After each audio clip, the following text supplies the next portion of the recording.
CM KP ने फिर एक दफा कराची में कहा कि हमें अफगानिस्तान को सबूत दे देने चाहिए अगर वहां से दहशतगर्दी हो रही है।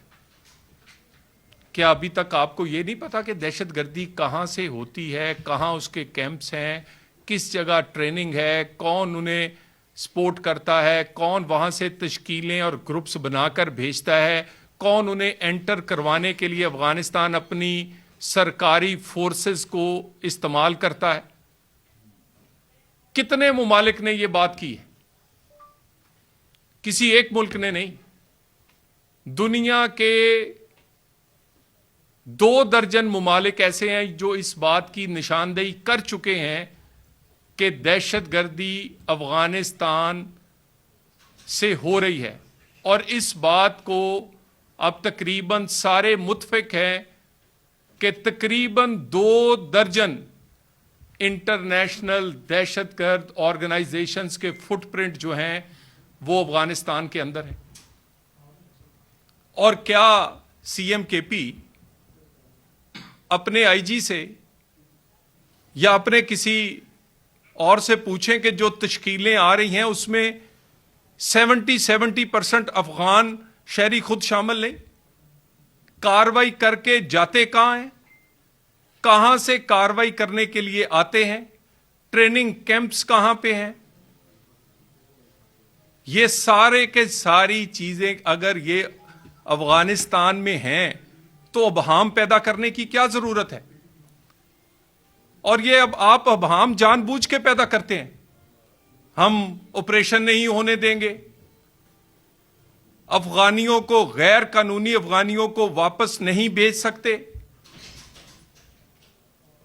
इन पर एक्शन की बजाय इनसे बातचीत होनी चाहिए।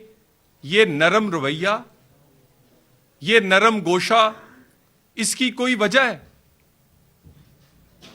कोई तो ऐसी अजीजदारी या कोई तो आप दोनों के दरमियान कोई ऐसी चीज मुश्तरक है।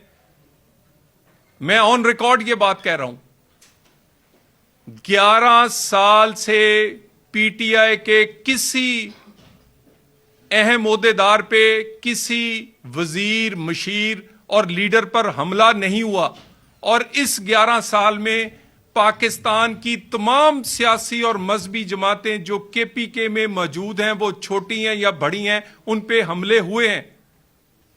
क्यों?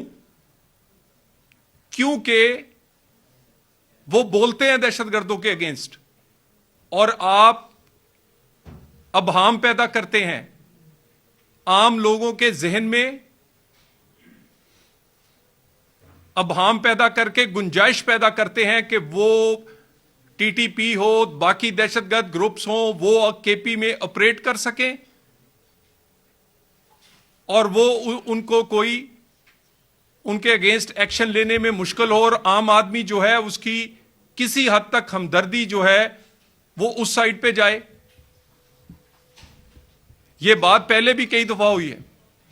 बानी पीटीआई का ट्वीट आज भी मौजूद है कि एएनपी पे हमले इसलिए होते हैं क्योंकि वो दहशतगर्दी के खिलाफ खुल के बोलते हैं।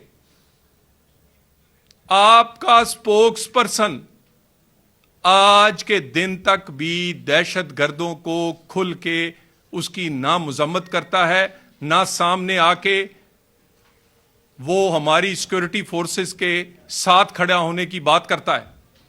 स्ट्रीट मूवमेंट में 3 सूबों में आप चले गए, केपी, पंजाब और अब सिंध, किसी स्ट्रीट में आपको कोई शहीद नहीं मिला, कोई शहीद का घर नहीं मिला किसी स्ट्रीट में कि उसके साथ भी खड़े हो जाते। जहां भी आप गए हैं, आपने कौमी बयानिए के अगेंस्ट आप पोजीशन लेते हैं, और उस पोजीशन के अगेंस्ट क्योंकि आप उसके बेनिफिशियरी हैं, और आप ही के एक वजीर आला ने आईजी और चीफ सेक्रेटरी को कहा कि हम अगर लड़ेंगे तो फिर हम भी एएनपी, जेयूएफ, पीपल्स पार्टी और पीएमएलएन बन जाएंगे।